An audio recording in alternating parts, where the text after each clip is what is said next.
gerando eletricidade e o combustível etanol, que tem grande impacto no dia a dia das pessoas. Infraestrutura automatizada, geração de empregos e compromisso socioambiental.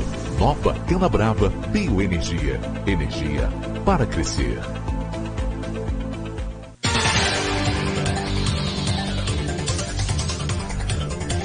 8h13, voltamos com Folha no Ar, primeira edição, oferecimento Laboratórios Plínio Bacelar, Nova Canabrava e Clínica Proteus. E voltamos com o nosso papo com o promotor Vitor Queiroz.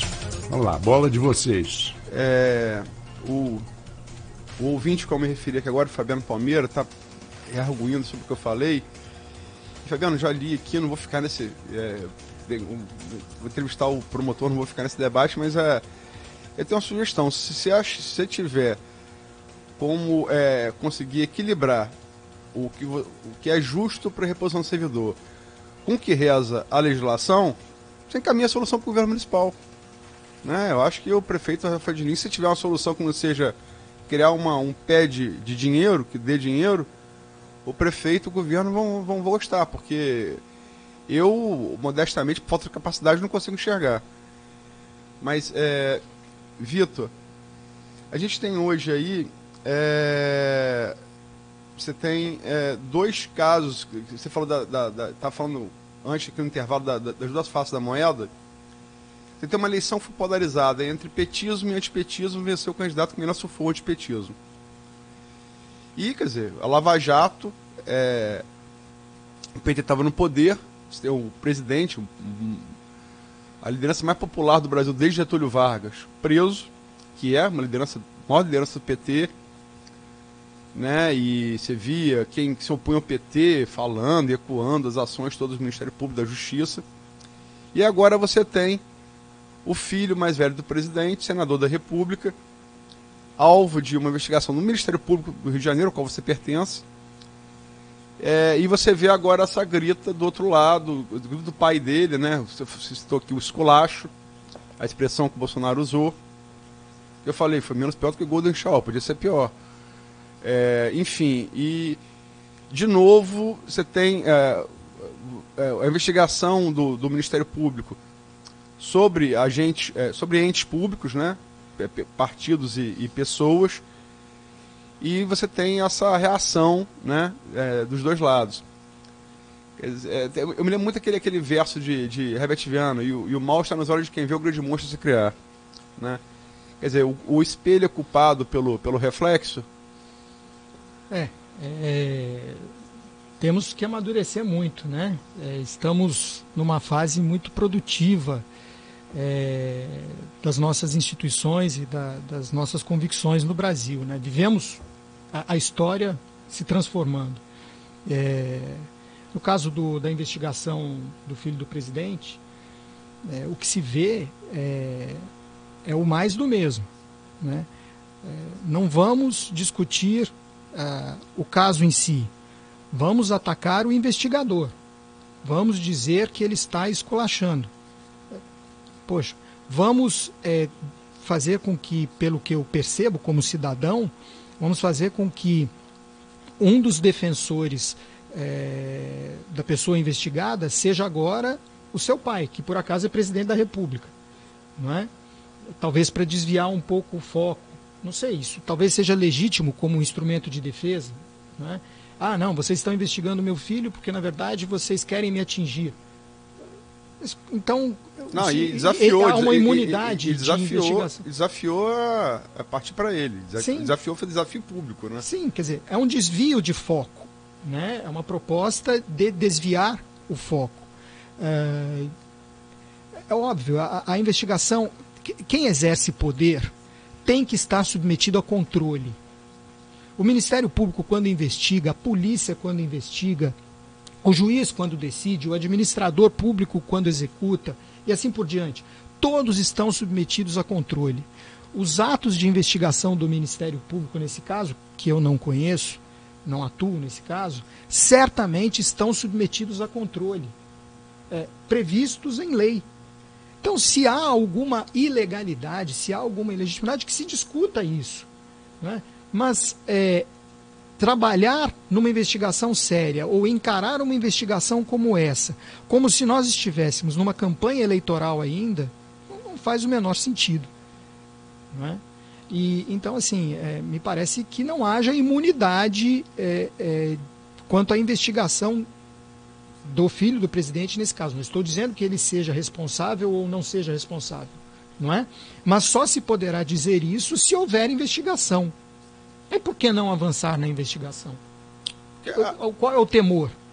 A prática, inclusive o que há que destacar é que o Queiroz, que é o bode expiatório aí, que parece ser, que ninguém sabe, inclusive, nem seu advogado parece saber onde ele está, já se escondeu na comunidade da Rio das Pedras, comunidade da Zona Oeste do Rio de Janeiro, que é área de influência de milícia, onde ele explora serviços de van, que é um serviço tipicamente ligado à milícia.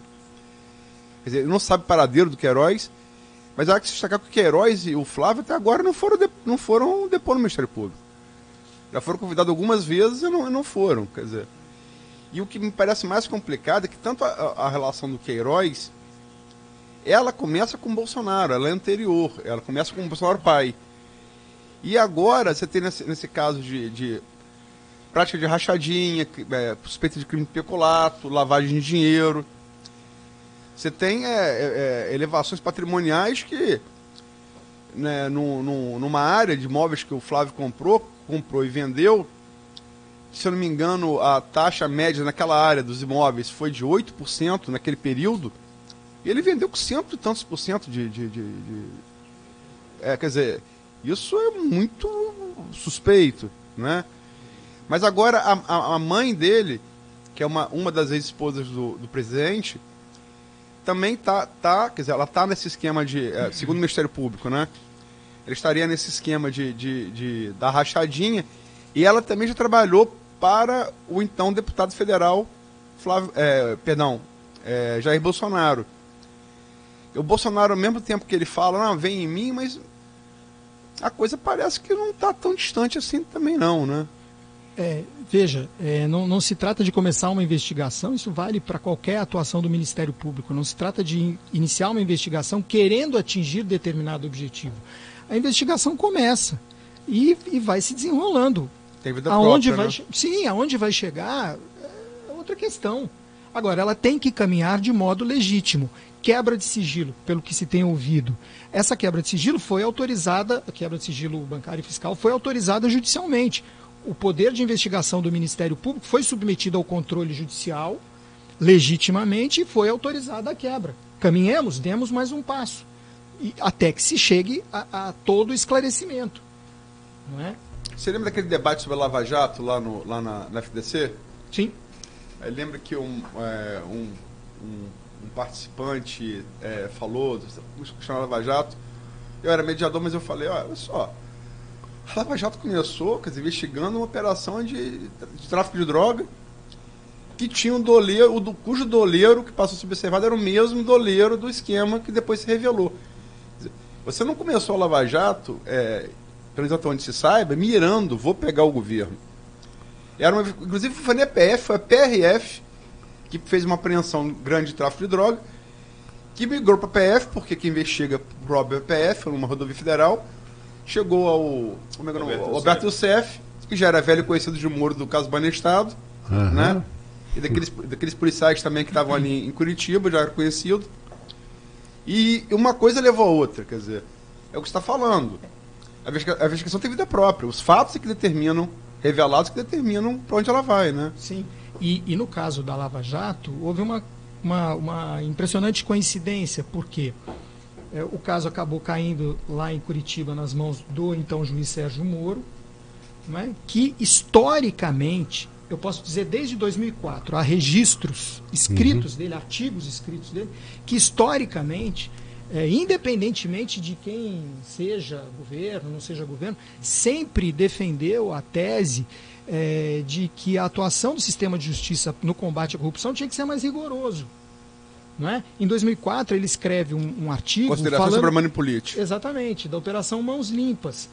Nenhuma novidade. É o mesmo Sérgio Moro, não é? Que dizia, olha, a lei tem que ser igual para todos. Não podemos compactuar com crimes de colarinho branco. Fala da importância da opinião pública. Fala da importância da opinião pública, da deslegitimação. Fogo selvagem. Corrupção chama de fogo selvagem. Exatamente, da deslegitimação das instituições. Chama atenção para o risco que o próprio Poder Judiciário corre nesse processo, porque ele também passa a se submeter à opinião pública, desmitifica, não é, as instituições, sem querer fazer com que elas percam a sua autoridade, que é necessária. Fala da importância de mecanismos processuais que vem agora no pacote anticrime, não é? Eu não sou especialista nisso, mas ele já falava disso há muito tempo. Enfim, então, há uma série de fatores que se alinharam coincidentemente para a evolução desse tipo de investigação, uma nova interpretação da lei penal, não é?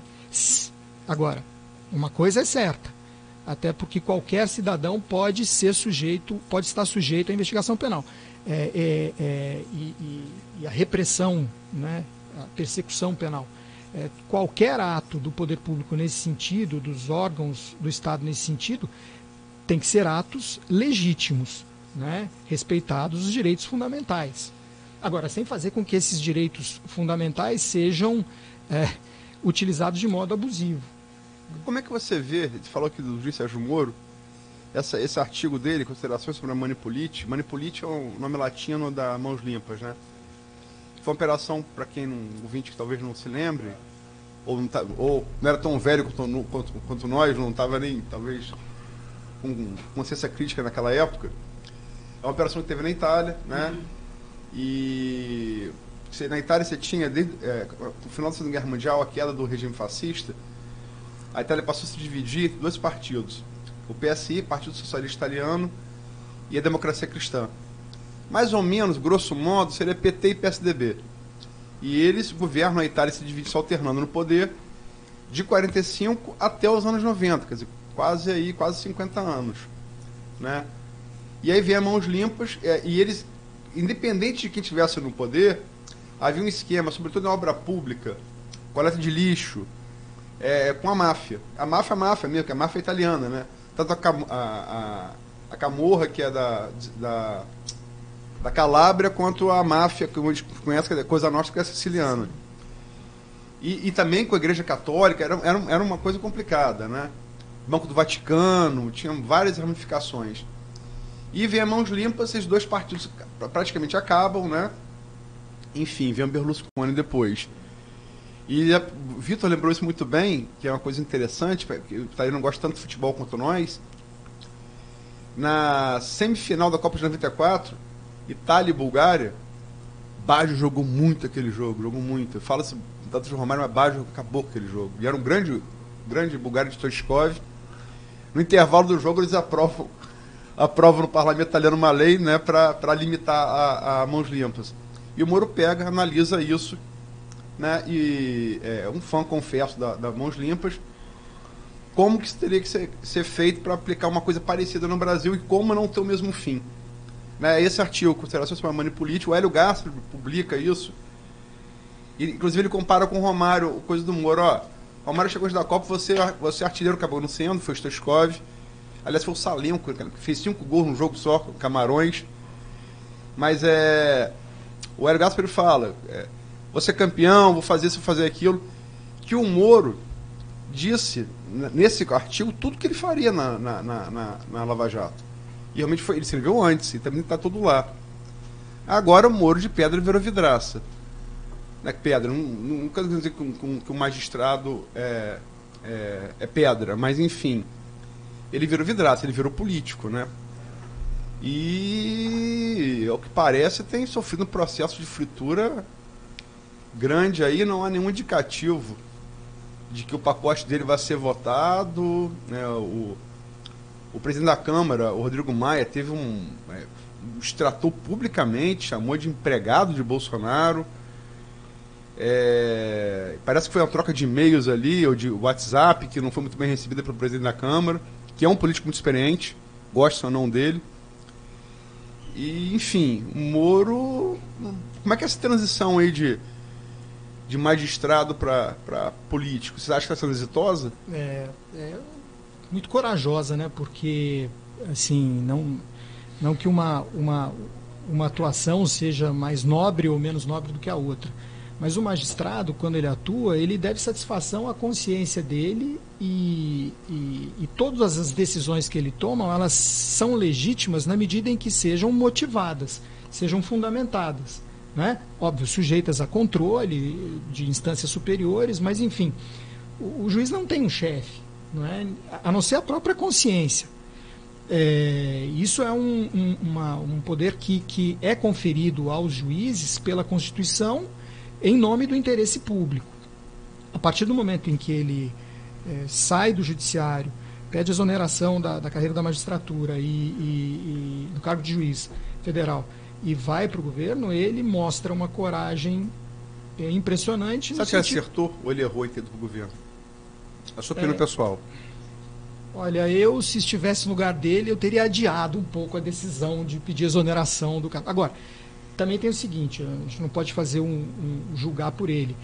Ele se queixava muito, antes de entrar no governo, ele já se queixava muito das pressões que vinha sofrendo como juiz. Não é?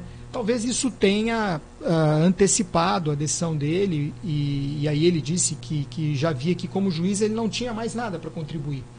Não é? Que a contribuição dele talvez fosse melhor para o combate à corrupção, para os ideais dele, se ele pudesse atuar na área do Poder Executivo.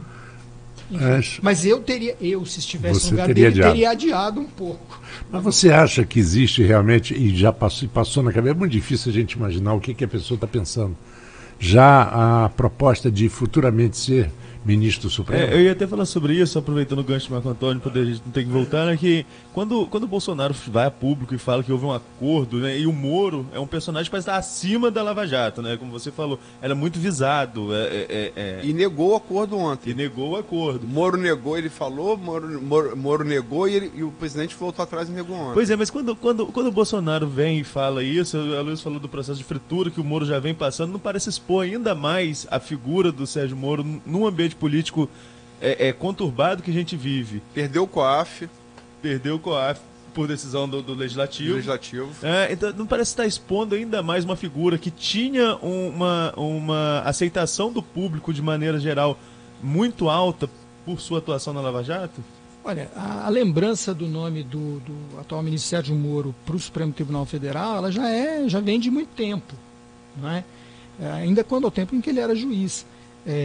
O que acontece é que talvez... Ele trabalhou lá, né, com a Rosa Weber. Exato, foi assessor da ministra Rosa Weber e tal.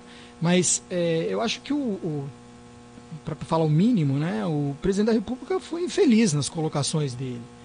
Agora, o processo de escolha de nomeação de ministro do Supremo Tribunal Federal, evidentemente passa por algum tipo de alinhamento de pensamento. Não é? O presidente da República não vai indicar ao Supremo Tribunal Federal o nome de um jurista que seja desalinhado com a forma de pensar dele. O conservador não indica progressista, o progressista não indica conservador. Isso faz parte do... Nos Estados Unidos é assim também? Sim, mas isso faz parte do processo. Sim, lógico. Né? Não há nenhum problema nisso. A questão é colocar dessa forma. O presidente da República não foi feliz, nessa colocação. Acho que desgasta desnecessariamente. Veja, da mesma forma que o ministro Toffoli foi advogado-geral da União na época do governo Lula. E alguém poderia dizer, o Lula indicou porque e foi devia advogado favores. Do PT antes de ser exatamente. Mas ele não foi tão exposto dessa forma. Não é? Mesma coisa com relação ao ministro Gilmar Mendes. E veja, são todos ministros hoje no Supremo Tribunal Federal que têm plenas condições de atuar de forma isenta, independente. E o fazem. Não é? E Gilmar também, você acha que faz? Olha, ele legitima as decisões dele de modo motivado. E ele tem, assim como os outros ministros, que observar que as decisões, no mais das vezes, são colegiadas. Ou são submetidas ao controle colegiado. Com caciques do PSDB e decisões depois... Não sei, eu acho que aí cabe às instâncias que têm atribuição para isso fazer esse tipo de avaliação. Agora, vejam bem, o ministro Fachin, por exemplo, O ministro Fachin, que foi indicado pelo governo Dilma, se não me engano... Tomou decisões... Exatamente. Ele não titubeou em, quando foi necessário, agir de forma absolutamente independente. É alguma surpresa? Barroso. Nenhuma surpresa. É o que deve ser. Exatamente. Eu sempre critico, quando falo assim, opinião própria, mais do Gilmar Mendes, até por outras coisas, como, por exemplo, o fato da esposa ter sido advogada, ou o escritório advogado do Barata, no Rio de Janeiro, e eu acho que isso causaria um certo conflito para ele, né? Se ele não vê o conflito... Não, eu falo de Gilmar, quer dizer, você tem ligação registrada, isso não é uma suspeita com o Aloysio Nunes, e depois ele toma decisões relativas ao Aloysio Nunes. Decisões favoráveis. Isso não é, quer dizer, isso não é uma suposição. Isso é uma cadeia de fatos. Eu liguei, falei com o Arnaldo hoje, Arnaldo amanhã toma uma decisão favorável a mim. É uma coisa estranha, mas enfim. Também não vou querer botar você em saia justa. Não.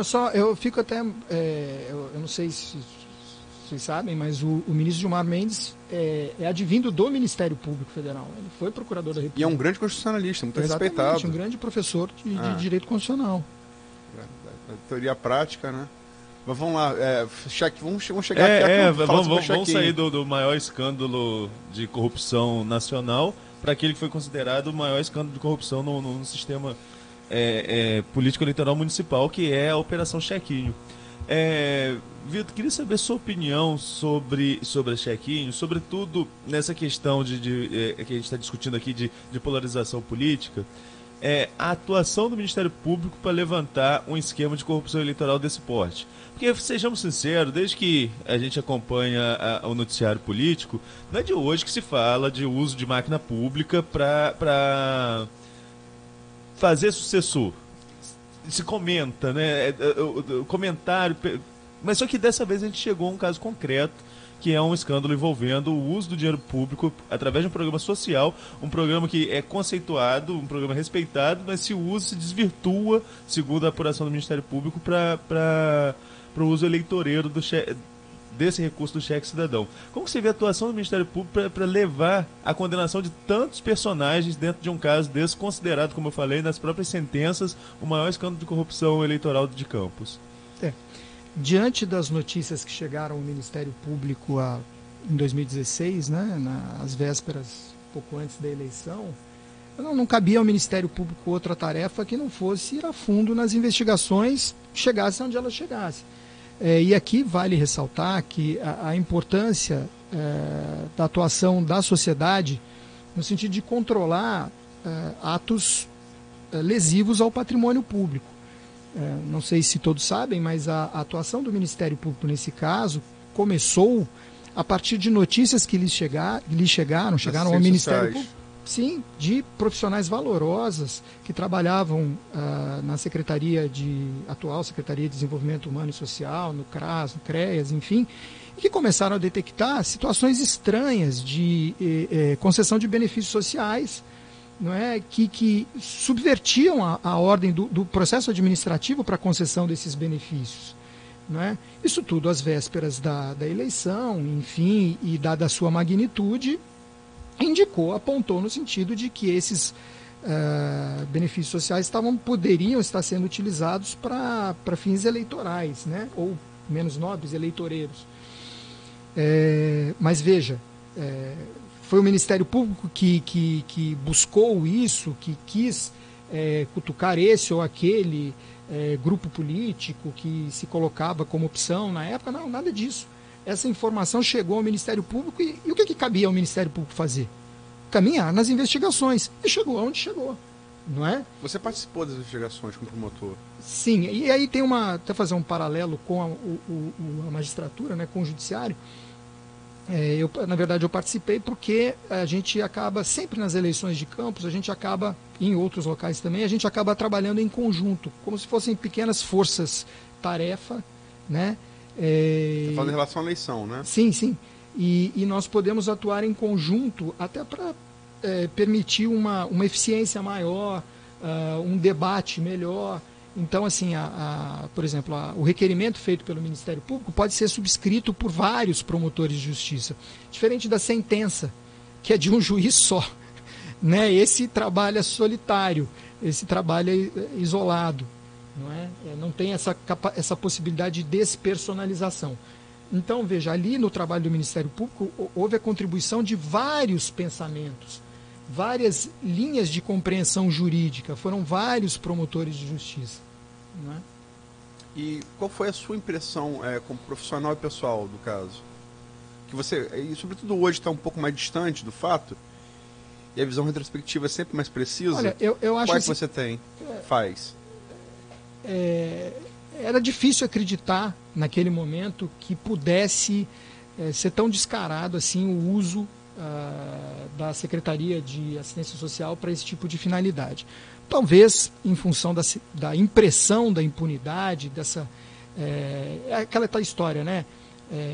Será que a pena vale?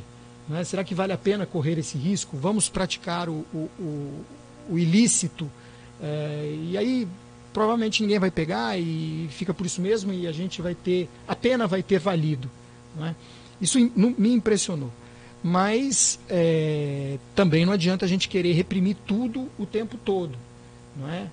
Aquela foi uma realidade que nos chegou, e eu acho que a população, já que nós estamos falando de Campos, eu acho que a população tem que aprender muito com isso, tem que evoluir com isso, né? Tem que amadurecer e saber se da próxima vez ou das próximas vezes, seja quais forem os personagens, os candidatos, etc., se a população vai querer fazer parte disso, né? Ou não, ou se vai querer evoluir no sentido de dizer, não, aqui a gente não recebe, não aceita compra de voto, porque isso não é legítimo, isso é mexer com dinheiro público.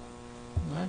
Agora, houve uma tentativa, Vitor, de desqualificar a Chequinho, assim como houve com a Lava Jato, os réus tentam desqualificar a investigação. Sobretudo o ex-governador Antônio Garotinho, apontado como líder desse escandaloso esquema, ele fala que foi condenado por dar dinheiro a pobre. Por botar comida na mesa do pobre. É ótimo. Não parece ser isso, né? A investigação não mostra isso. Não é condenado por dar dinheiro a pobre, né? Essa não foi a convicção do Ministério Público, e parece que também não tem sido do Judiciário, das sentenças que inclusive têm sido confirmadas pelos tribunais. Né? E como é que você viu a possibilidade dos tribunais não poderem mais confirmar a sentença em relação a Garotinho com a decisão do Lewandowski no Supremo? É uma decisão provisória, não é? Porque mas é que está valendo. Sim, mas o ministro Lewandowski tem tradicionalmente aquela visão de que não tem cabimento a execução da pena a partir do julgamento em segundo grau, só com o trânsito em julgado.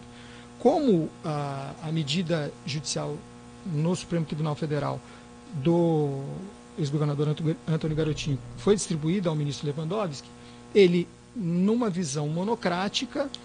contrária à decisão colegiada? Sim, parece que sim. Não. Sim. Até agora pelo menos. Pode ser que mude amanhã, mas até agora Mas faz parte do jogo, não é? Enfim. Então ele provisoriamente, me parece que a sentença penal condenatória dele não pode ser executada. Enfim. Mas como alguém participou da investigação que gerou essa condenação, como é que você enxerga isso? É mais um caso. É do jogo? É do jogo, é mais um caso. Assim como existem milhares ou milhões de processos e pessoas sendo presas, processadas, todos nós estamos nesse jogo, não é? Se referiu aqui o nome do ex-governador Antônio Garotinho, ele público notório, é réu nesse processo.